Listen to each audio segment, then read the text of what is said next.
नमस्कार दोस्तों, आज एक और पारिवारिक कहानी में मैं आपका स्वागत करती हूँ। आज की कहानी है नई नवेली बहू को जब पता चली पति की असलियत तो उसके पैरों तले जमीन खिसक गई। मिसेस वर्मा एक पैर पर चक्रघिन्नी की तरह घूम रही थी। एक तरफ घर पर आए सभी मेहमानों के खातिर तवज्जो में जुटी थी तो दूसरी तरफ आने वाली बहू की स्वागत की तैयारियां बड़े जोर शोर के साथ कर रही थी। उनकी खुशी का कोई ठिकाना नहीं था और वे भला खुश क्यों नहीं होती। बड़ी मुश्किल से उनके बेटे ने शादी के लिए हाँ कहा था और फिर अपने बेटे के लिए एक सुंदर दुल्हन लाने के लिए उन्होंने कितने एड़ी चोटी का जोर लगाया था। न जाने कितनी लड़कियों को देखने के बाद आखिरकार उन्हें वैदेही पसंद आई। एक अच्छे घर परिवार की सुंदर पढ़ी लिखी और सौम्य स्वभाव की लड़की थी वैदेही।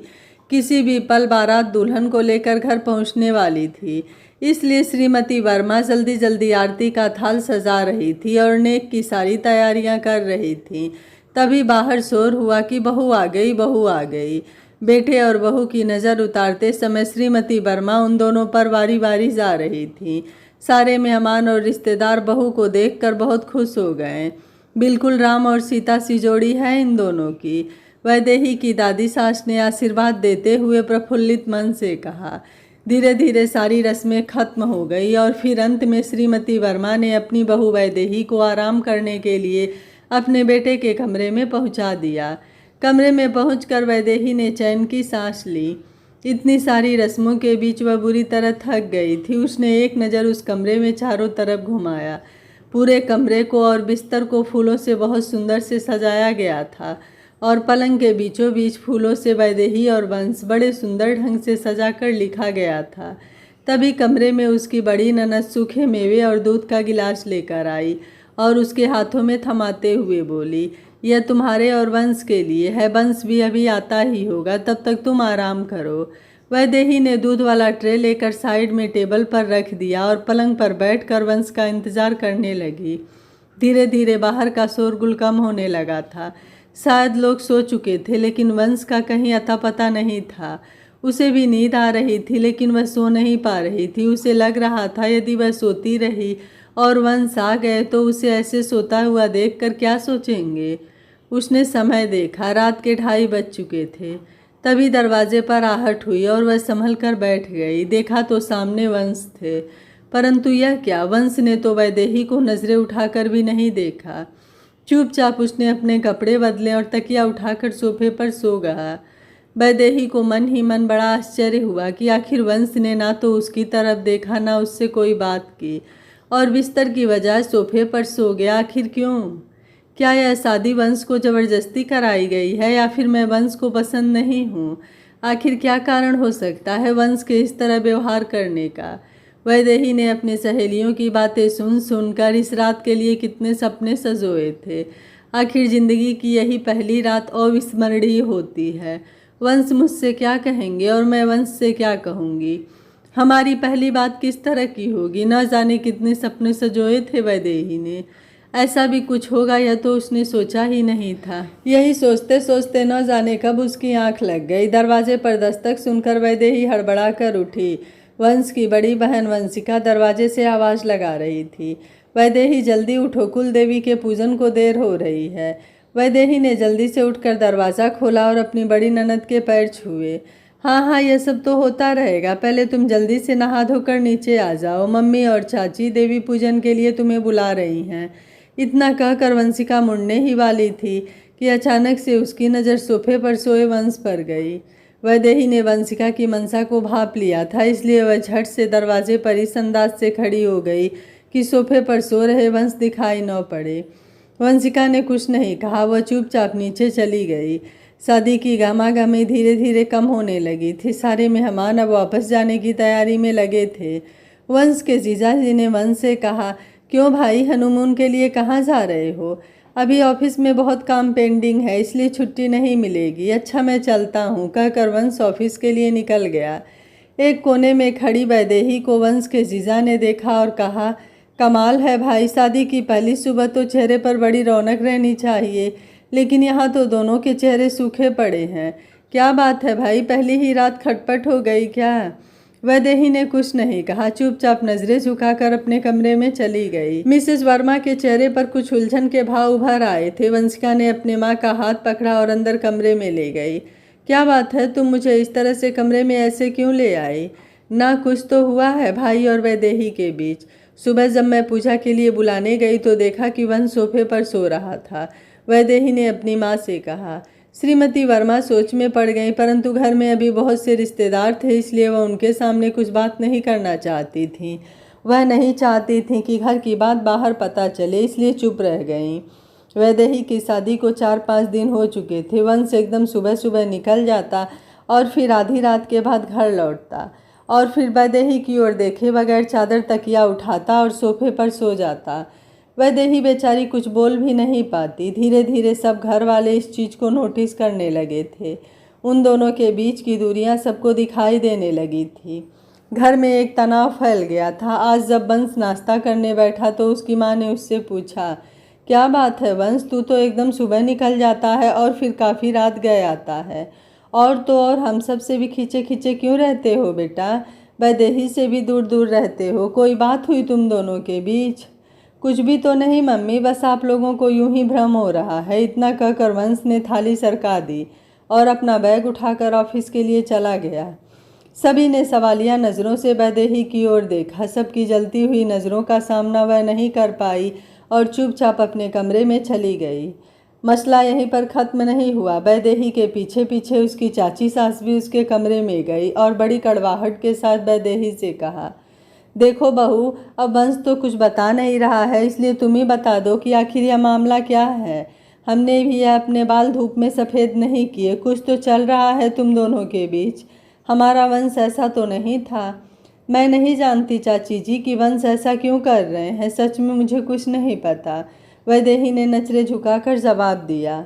घर में बहू आने के बाद सबके घर में रौनक होती है, चहल पहल होता है, परंतु हमारे घर में तो पता नहीं कैसी मनहूसियत छा गई है। मेरे बेटे के चेहरे से हंसी ही चली गई। वैदेही, आखिर तुम बताती क्यों नहीं? तुम क्या छुपा रही हो? श्रीमती वर्मा ने वैदेही से कड़कती आवाज़ में कहा। वैदेही कुछ जवाब नहीं दे पाई। वह फूट फूट कर रोने लगी। आखिर वह क्या बताती? हार कर सभी लोग गुस्से से बाहर चले गए। वैदेही सोचने लगी, पग फेरे के मुहूर्त भी 1.25 महीने के बाद का निकला है। अभी तो सप्ताह भर ही गुजरा है, बाकी के 1 महीने वह कैसे इस घर में गुजारेगी? और मायके भी जाएगी तो क्या जवाब देगी? इसी तरह दिन गुजरते जा रहे थे। आधी रात के बाद वंश घर लौटता और चुपचाप चादर और तकिया लेकर सोफे पर जाकर सो जाता। वैदेही ने कई बार कोशिश की वंश से बात करने की, परंतु वह चादर से मुँह ढककर ऐसे सो जाता मानो गहरी नींद में हो। कोई दोष ना होते हुए भी वैदेही घर वालों की नज़रों में दोषी थी। इसी कसम में पूरा महीना बीत गया। पग फेरे का मुहूर्त करीब आ गया था। वैदेही के बड़े भाई वैदेही को लेने के लिए शाम को आ चुके थे और सुबह सुबह उसे लेकर वापस अपने घर जाने वाले थे। वैदेही के भाई ने भी इस बात को नोटिस किया कि घर में सब कुछ सामान्य नहीं है। उससे भी किसी ने ढंग से बात नहीं की। उधर वैदेही सोच रही थी कि जाने से पहले आज तो वह हर हाल में अपने सवालों के जवाब वंश से लेकर रहेगी। आखिर उसकी गलती क्या है? वंश उसके साथ ऐसा बर्ताव क्यों कर रहे हैं? अपने सवालों के जवाब लिए बगैर वह यहाँ से नहीं जाएगी। ऐसा सोचते हुए वह अपने कमरे में बैठकर वंश का इंतजार करने लगी। हर रोज की तरह आज भी वंश 2 बजे रात को अपने कमरे में आए और आते ही बिस्तर से चादर तकिया उठाया और सोफे की ओर बढ़े। लेकिन आज सोफे पर वैदेही बैठी उसी का इंतजार कर रही थी। वंश ने सोचा उसे आते देख वैदेही उठ जाएगी, लेकिन वैदेही नहीं उठी और सवालिया नज़रों से वंश की तरफ देखते रही। आप बिस्तर पर जाकर सो जाएं, वंश ने नज़रें झुकाए हुए वैदेही से कहा। चली जाऊंगी वंश जी, लेकिन जाने से पहले मैं अपने सवालों के जवाब लेकर जाऊंगी। क्या यह शादी आपकी मर्जी के खिलाफ हुई है? क्या आप किसी और को चाहते हैं? यदि नहीं तो मेरी गलती क्या है? आप मुझसे इतनी दूर क्यों रहते हैं? दूरी आपने बना रखी है और सारे घर वालों के नज़रों में दोषी मैं करार कर दी गई हूँ। प्लीज़ वंश जी, मेरे सवालों के जवाब दीजिए कि आखिर मेरा कसूर क्या है। यकीन कीजिए, यदि आप मुझे पसंद नहीं करते हैं तो मैं आपके जीवन में दोबारा लौट कर नहीं आऊँगी, लेकिन जाने से पहले अपने सवालों के जवाब लेकर जाऊँगी। वैदेही एक सांस में इतना सब कुछ वंश से कह गई। आखिर उसके धैर्य का बांध टूट चुका था। वह फूट फूट कर रो रही थी। दादा देखें आप रोइए मत, चुप हो जाइए प्लीज, वंश ने हिचकिचाते हुए वैदेही से कहा। नहीं, आज मैं चुप नहीं रहूंगी, मैं पागल हो जाऊंगी। वंश जी, मुझे बताइए क्या कारण है, आप मुझसे दूर क्यों रहते हैं, क्या कमी है मुझ पे, कौन सी गलती हो गई मुझसे जिसकी सज़ा आप मुझे दे रहे हैं। सिर्फ मुझे ही नहीं, मेरे साथ आप अपने घर वालों को भी सज़ा दे रहे हैं। आज आपको बताना होगा वंश जी, वरना भैया के साथ मैं नहीं बल्कि मेरी लाश इस घर से जाएगी। ऐसे हालात में एक सवाल बनकर मैं अपने मायके नहीं जाना चाहती। आप चुप हो जाएं वैदेही जी, इसमें आपकी तो कोई गलती नहीं है। तो फिर किसकी गलती है वंश जी, जिसकी सज़ा मैं भुगत रही हूँ। वैदेही फूट फूट कर रो रही थी। या तो आप मुझे सारी सच्चाई बताएंगे या फिर इस घर से मेरी लाश जाएगी। मैं इस तरह घुट घुट कर जीना नहीं चाहती। वैदेही को इस तरह रोता देख वह बुरी तरह घबरा गया था। वह समझ नहीं पा रहा था कि कैसे वैदेही को चुप करे। उसे यह भी डर लग रहा था कि कहीं सारे घर वाले ना आ जाएं यहाँ पर। अगर सारे लोग हल्ला गुल्ला सुनकर यहाँ आ गए तो उन्हें मैं क्या जवाब दूंगा, और मेरी वजह से बेचारी वैदेही को फिर से सब लोगों के ताने सुनने पड़ेंगे। और फिर अभी तो वैदेही के भैया भी आए हुए हैं, उन्हें कैसा महसूस होगा अपनी बहन के अपमान पर। यह सब सोचते सोचते वंश परेशान हो गया। उसे खुद पर भी गुस्सा आ रहा था कि उसकी वजह से एक भोली भाली लड़की का जीवन तबाह हो रहा है। वैदेही को इस तरह बिलखते देख उसके अंदर भी कुछ टूटने लगा था। न जाने कब कैसे बेख्याली में उसके हाथ आगे बढ़े और उसने वैदेही को उठाकर अपने सीने से लगा लिया। उसकी आंखों में एक अजीब तरह का खालीपन था। वैदेही के आंसू पोंछते हुए वंश ने हिचकिचाते हुए वैदेही से कहा, इसमें तुम्हारी कोई भी गलती नहीं है, सारा दोष मेरा है वैदेही। मुझे तुम्हें पहले ही सब कुछ सच सच बता देना चाहिए था। अपनी कमजोरी को छुपाने के चक्कर में मैंने सबकी नज़रों में तुम्हें ही दोषी बना दिया। मुझे माफ़ कर दो प्लीज़। वैदेही बुरी तरह चौंक गई। उसने कांपती आवाज़ में वंश से कहा, तो क्या आप सामान्य नहीं हैं, और क्या यह बात आपके घर वाले जानते हैं? नहीं, यह बात मेरे घर वाले नहीं जानते। मैं उनके लिए आम लड़कों जैसा ही हूँ। मैंने अपनी तरफ से हर बार शादी के लिए मना कर दिया, लेकिन उसमें उनकी कोई गलती नहीं है। हर माँ बाप चाहते हैं कि वे अपने बच्चों का घर बसा हुआ देखें। वंश नज़रें झुकाए हुए बड़े कातर स्वर में वैदेही से कहा, मैं तो तुमसे शादी करने से भी मना कर रहा था, लेकिन मेरे दोस्त ने कहा कि हो सकता है कि शादी के बाद सब ठीक हो जाए। अगर ऐसी बात थी वंश, तो आप शादी से पहले भी मुझसे मिलकर यह बात बता सकते थे। हो सकता था इसका कोई हल निकल आता।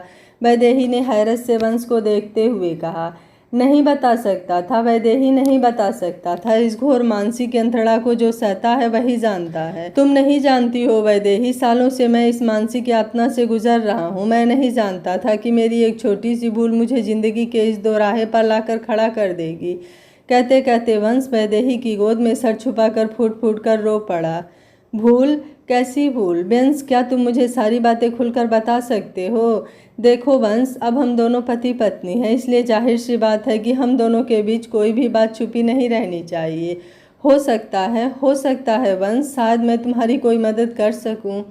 वैदेही ने वंश को उत्साहित करते हुए कहा, बोलो वंश बोलो, इस तरह अंदर ही अंदर घुटने से कुछ हासिल नहीं होगा। दुनिया में कोई भी ऐसी समस्या नहीं है जिसका समाधान ना होता हो। वंश ने अपने आंखों से बहते हुए आंसू को पोंछा और वैदेही की ओर कातर नजरों से देखा। वंश ने पाया कि वैदेही के चेहरे पर घृणा और हिकारत के भाव नहीं, बल्कि एक सच्चे दोस्त की भावना है। वंश को अपने अंदर थोड़ी हिम्मत सी महसूस हुई। वह वैदेही से भी कुछ नहीं बताना चाहता था, परंतु वैदेही के आंसू और उसकी सहनशीलता ने भीतर ही भीतर वंश को तोड़ दिया। वह नहीं चाहता था कि वैदेही अपने आप को दोषी मानकर इस घर से जाए।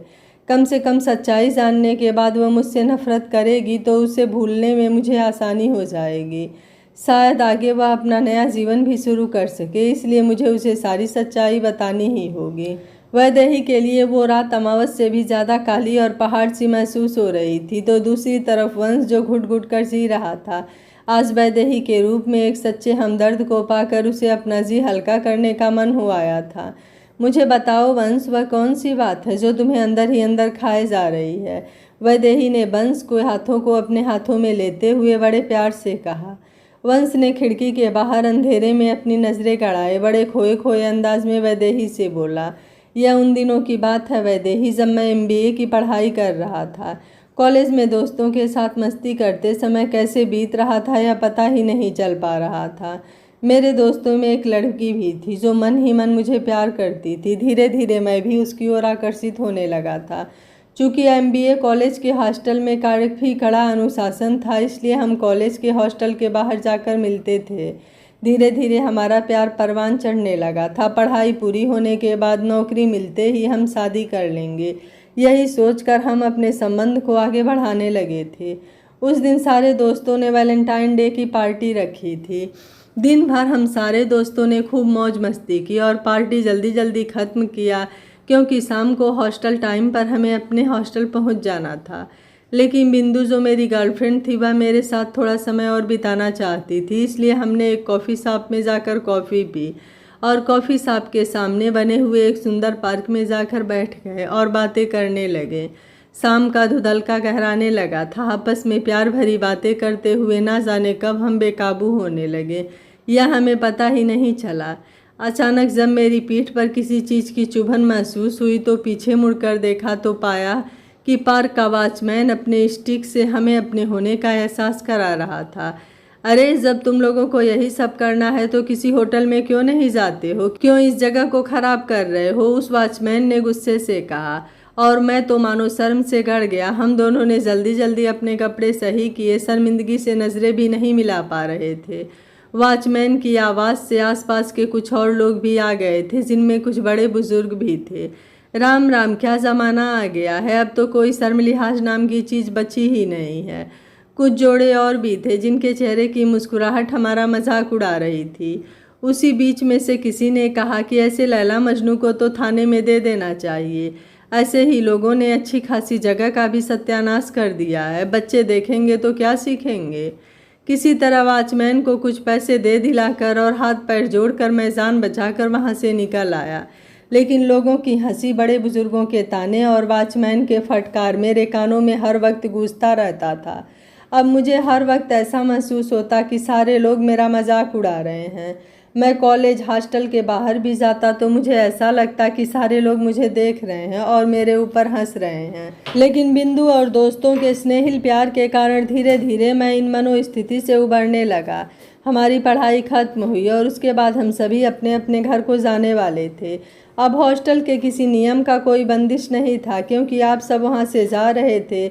जाने से एक दिन पहले सारे दोस्तों ने फिर से पार्टी रखी। खूब नाच गाना हुआ, खाना पीना हुआ। पार्टी खत्म होने के बाद सारे दोस्त अपने अपने कमरों में चले गए, लेकिन बिंदु मेरे ही कमरे में रुक गई। वह पूरी रात मेरे साथ एंजॉय करना चाहती थी। मैं भी बड़े अच्छे मूड में था, लेकिन जैसे ही मैं उसके करीब गया मुझे उस दिन का सारा वाकया याद आ गया। मेरे कानों में फिर से लोगों की हंसी, उस वॉचमैन की फटकार गूंजने लगी। मुझे ऐसा लग रहा था कि मानो वे लोग सब मेरे सामने खड़े हैं, मुझ पर हंस रहे हैं और मैं बिंदु से दूर हट गया। घबराहट में मैं बुरी तरह पसीने पसीने हो गया था। यह देख बिंदु ने सुलगती हुई नज़रों से मुझे देखा और गुस्से से कहा, जाओ पहले किसी डॉक्टर से अपना इलाज कराओ, नामर्द कहीं के। और फिर वह कमरे के बाहर चली गई। इस घटना के बाद मैं फिर कभी किसी लड़की के करीब न जा सका। मैंने कई बार कोशिश की, लेकिन हर बार मेरे साथ वही होता है। मानो सारे लोग मुझे देख रहे हैं, मेरा मजाक उड़ा रहे हैं, मुझे जलील कर रहे हैं। और फिर इसके साथ हर वक्त बिंदु की वह हिकारत भरी बातें मुझे याद आती हैं। मेरे कानों में गूंजने लगता है, नामर्द कहीं के, नामर्द कहीं के। यह सब बताते बताते वंश फूट फूट कर रो पड़ा था। वैदेही पूरी तल्लीनता के साथ उसकी बातें सुन रही थी। उसने वंश को जरा सा भी इस बात का एहसास नहीं होने दिया कि उसने जो किया वो गलत किया। एक गहरी सांस छोड़ते हुए वैदेही ने वंश का हाथ अपने हाथों में लेते हुए कहा, तुम ठीक हो वंश, ऐसा कुछ भी नहीं हुआ जैसा तुम अपने मन में सोच रहे हो या तुम्हारे मन का डर है। धीरे धीरे सब ठीक हो जाएगा। अभी वह कुछ और भी कहती, लेकिन दरवाजे पर दस्तक सुनकर चुप हो गई। सुबह हो चुकी थी, इसलिए वैदेही को जगाने उनकी चाची सास आई थी। वंश और वैदेही को पता ही नहीं चला कि उनकी बातों में रात कैसे गुजर गई। वैदेही, तुम्हें मेरी ओर से कभी कोई तकलीफ नहीं होगी। आज तुम अपने मायके जा रही हो, तुम चाहो तो नहीं आ सकती हो। मुझे तुमसे कोई शिकायत नहीं होगी। मैं शर्मिंदा हूँ कि मैंने तुम्हारी ज़िंदगी बर्बाद कर दी। मुझे तुमसे कोई शिकायत नहीं है वंश, मैं वापस आऊँगी और ज़रूर आऊँगी, सिर्फ तुम्हारे लिए। वैदेही ने एक मीठी मुस्कुराहट के साथ वंश से कहा। वैदेही को सुबह सुबह ही भाई के साथ पग फेरे के लिए मायके निकलना था। जाने से पहले वह अपने सास को प्रणाम करने के लिए गई। ठीक है, जा रही हो तो जाओ, लेकिन वापस आने की ज़रूरत नहीं है।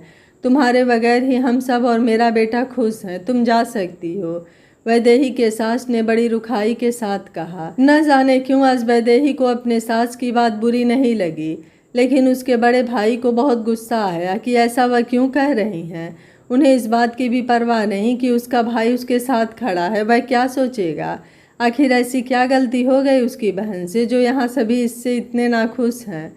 वह कुछ कहना चाह रहा था, लेकिन वैदेही ने इशारों में मना कर दिया और भाई के साथ अपने मायके आ गई। वैदेही जब अपने मायके पहुंची तो उसने देखा सभी लोग उसका बड़ी बेसब्री से इंतजार कर रहे थे। माँ की तो आंखें बार बार छलके जा रही थी, वहीं भाभी की आंखों में बहुत से शरारत भरे प्रश्न छुपे हुए थे।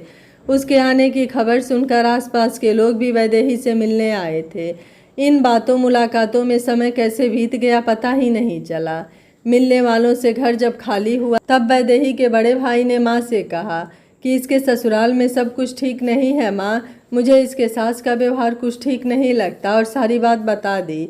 माँ ने बड़ी गंभीरता से वैदेही से पूछा, क्या बात है बेटी, तुझसे कोई गलती हुई? क्या कारण है जो आते वक्त तुम्हारी सास ने ऐसी बात कही? अब तुम तो वैसे ही परेशान हो रही हो माँ। मेरी सासू माँ को ऐसा लगता है मानो मैंने उनके बेटे को उनसे छीन लिया है। बहू के आने के बाद हर माँ को ऐसा ही लगता है, इसलिए उनके मुंह से यह बात निकल गई। वंश मुझे बहुत चाहते जो हैं, और कोई बात नहीं है माँ, तुम चिंता मत करो। और फिर इन बातों का रुख दूसरी तरफ मोड़ दिया वैदेही ने। भले ही वैदेही ने इस चर्चा को बंद कर दिया था, परंतु उसके दिमाग में बहुत से सवाल चल रहे थे। उसने बड़े गहराई और गंभीरता से वंश की सारी बातों का विश्लेषण किया। उसे वंश की चिंता हो रही थी कि कहीं ऐसा ना हो कि वंश आत्मग्लानि में कोई गलत कदम उठा लें। वह जल्द से जल्द वंश के पास वापस लौट जाना चाहती थी। अभी उसे आए सप्ताह भर ही हुआ था, लेकिन वैदेही को ऐसा प्रतीत हो रहा था मानो सालों बीत गए। वह इस बात को अच्छी तरह जानती थी कि उसे ससुराल से कोई लिवाने नहीं आएगा, उसे खुद ही जाना होगा। उसने अपनी माँ से कहा कि अब वह वंश के पास वापस जाना चाहती है। लेकिन बेटा, जब तक तुम्हारी ससुराल से कोई तुम्हें लेने नहीं आएगा तो हम तुम्हें कैसे भेज सकते हैं? माँ, वंश का फ़ोन आया था, उनकी तबीयत ठीक नहीं है, इसलिए वो मुझे लेने नहीं आ सकते। उन्होंने मुझे आ जाने को कहा। मुझे जाना होगा माँ, मैं चली जाऊँगी। अभी इन पुराने नियमों में कुछ नहीं रखा है। मैं वादा करती हूँ ना, जल्दी मैं और वंश दोनों ही साथ आएंगे। किसी भी तरह इधर उधर की बातें कर वैदेही ने अपनी माँ को मना लिया और वह वापस अपने ससुराल आ गई। उसे अकेला आया देख उसकी सास ने ताना मारा। मायके पर इतनी भी क्या भारी हो गई थी कि बिना बुलाए ही आ गई, और वह अकेले ही अकेले। मैंने तो तुम्हें आने से मना किया था ना। अब यही मेरा घर है मम्मी जी, और अपने घर आने के लिए न्योता नहीं देना पड़ता। इतना कहकर वैदेही अपने कमरे में चली गई। वंश को पता नहीं था कि वैदेही अपने घर वापस आ गई है, इसलिए ऑफिस खत्म होते ही वह घर चला आया, और जैसे ही वह अपने कमरे में आया सामने सजी सवरी वैदेही को देखकर चौंक गया। वैदेही के चेहरे पर बड़ी प्यार भरी मुस्कुराहट खेल रही थी। उसे सामने देख वंश बुरी तरह चौंक गया। तुम कब आई? तुम्हारे बिना मेरा जी नहीं लग रहा था, इसलिए चली आई। क्यों, मेरे आने से तुम्हें खुशी नहीं हुई वंश? वैदेही ने बड़े चंचल स्वर में कहा और उसके गले लग गई। थोड़ी ही देर बाद वह नीचे गई और उसके लिए चाय नाश्ता ले आई। चाय देने के साथ ही उसके साथ मीठी मीठी बातें करने लगी। धीरे धीरे वंश भी खुलने लगा था। सोने के लिए जैसे ही वंश ने चादर तकिया उठाया, वैदेही ने उसके हाथों से तकिया ले लिया और कहा, आप यहीं सोएंगे वंश, इसी बेड पर, आपको कोई असुविधा नहीं होगी। और जिद करके उसे पलंग पर सोने को मजबूर कर दिया। काफ़ी रात तक वैदेही वंश के साथ इधर उधर की बातें करती रही, उसके दोस्तों की, ऑफिस की, बचपन की, और फिर निश्चिंत होकर दोनों सो गए। वैदेही ने वंश के साथ ऐसी कोई भी बात नहीं की जिससे वह अपने आप को असहज महसूस करे। अगली सुबह जब वंश सोकर उठा तो अपने आप को बहुत हल्का महसूस कर रहा था। नीचे जाकर सारे घर वालों के साथ उसने नाश्ता भी किया और वैदेही से भी सामान्य तरीके से बात कर रहा था। यह सब देख श्रीमती वर्मा को थोड़ी तसल्ली हुई। उन्हें लगा कि शायद वैदेही को अपनी गलती का एहसास हुआ है और अब उन दोनों के बीच सब कुछ ठीक हो रहा है। भगवान करे दोनों पति पत्नी हंसी खुशी अच्छे ढंग से रहें। ऐसा उन्होंने मन ही मन प्रार्थना की। दूसरी और फिर तीसरी रात भी वैदेही वंश को इसी प्रकार अपनी बातों से बहलाती रही और वंश के करीब भी आती रही। इसी तरह सप्ताह कैसे बीत गया पता ही नहीं चला। वंश, क्यों ना हम कहीं घूमने को चलें, ज़्यादा नहीं, बस 2-4 दिनों के लिए ही, वैदेही ने वंश के गले में बाहें डालते हुए कहा। लेकिन अभी मेरी छुट्टी नहीं है, वंश ने कहा।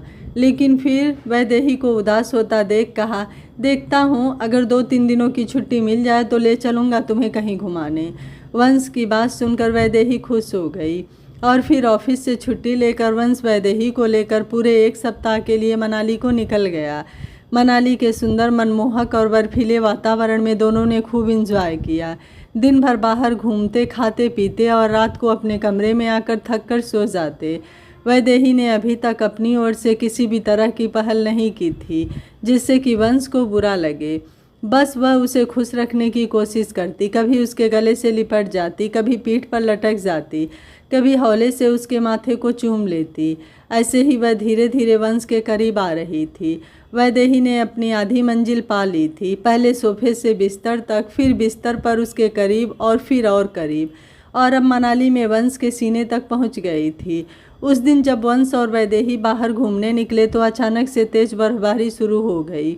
उस बर्फीले तूफान से बचते बचाते किसी तरह ही दोनों अपने होटल पहुँचे। ठंड इतनी ज़्यादा थी कि वंश को लग रहा था मानो हड्डियाँ तक जम जाएंगी। वंश को ठंड से कांपते देख वैदेही ने कहा कि वह चाहे तो अपने लिए वाइन मंगा सकते हैं, इससे उनके शरीर को गर्मी मिलेगी। क्यों, तुम्हें ठंड नहीं लग रही है क्या? हाँ, ठंड तो मुझे भी लग रही है, परंतु मैं मेरे लिए डबल कॉफ़ी मंगा लूँगी। ठीक है। ऐसा कहकर वंश ने अपने लिए वाइन मंगाया और वैदेही के लिए कॉफ़ी का ऑर्डर कर दिया। ठंड इतनी ज़्यादा थी कि दोनों कंबल में भी काँप रहे थे। वंश के सीने से लिपटी हुई वैदेही खिलखिला रही थी। धीरे धीरे रात गुजरती जा रही थी और गुजरती हुई रात के साथ उन दोनों की दूरियां भी मिटती जा रही थीं। आज दोनों के बीच कोई दूरी बाकी नहीं रही थी। अगली सुबह जब वंश उठा तो उसे स्वयं पर विश्वास नहीं हो रहा था। वैदेही की आंखों में अपने लिए प्यार और विश्वास देखकर और रात की घटना याद कर वह अचंभित हो रहा था। तभी वैदेही कंबल से बाहर निकली और उसके सीने से लगकर उसके माथे को चूमते हुए बोली, तुम नामर्द नहीं हो वंश, तुम ठीक हो, तुम बहुत अच्छे हो और दुनिया के सबसे अच्छे पति हो। मैं तुमसे बहुत प्यार करती हूँ वंश, बहुत। और वंश, वह तो मानो अभी भी यकीन नहीं कर पा रहा था कि वह ठीक हो चुका है। उसने वैदेही को अपने बाहों में लेते हुए कहा, यह कैसे हुआ वैदेही, तुमने कैसे किया, मुझे ठीक कैसे किया? मैंने कुछ नहीं किया वंश, बस तुम्हारे दिलो दिमाग से वह डर और वहम को निकाल दिया। तुम पहले भी ठीक थे, आज भी ठीक हो, बस तुम्हारे मन में जो कायरता बस गई थी मैंने उसे दूर कर दिया। अब तुम्हें किसी भी तरह की शर्मिंदगी झेलने की ज़रूरत नहीं है। हम इस दुनिया के सबसे खुशहाल दंपत्ति होंगे, वादा है। और वंश को तो मानो दुनिया सतरंगी हो चुकी थी। वह बहुत खुश था और उसे इस तरह खुश देखकर वैदेही भी बहुत खुश थी। अपनी आंखों में भरे खुशी के आंसुओं को पोंछते हुए वैदेही ने स्वयं से ही कहा, तेरी तपस्या सफल हुई वैदेही। और फिर सप्ताह भर बाद जब वंश मनाली से घूम फिर कर लौटा तो यह दूसरा वंश ही था, एक हंसता खिलखिलाता जिंदा दिल वंश। और सारे रहस्यों से अनजान श्रीमती वर्मा अपने बेटे और बहू को साथ देखकर बहुत खुश थीं। अपनी बहू की तपस्या से अनजान वह अपने बेटे की खुशी में बहुत खुश थीं। और सच में यह वैदेही की तपस्या ही तो थी, वरना न जाने कितने जोड़ों की तरह यह जोड़ा भी टूट जाता।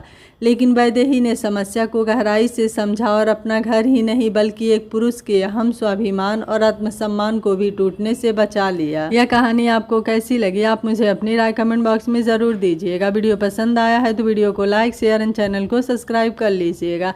Thank you for watching. मिलते हैं अगली कहानी में।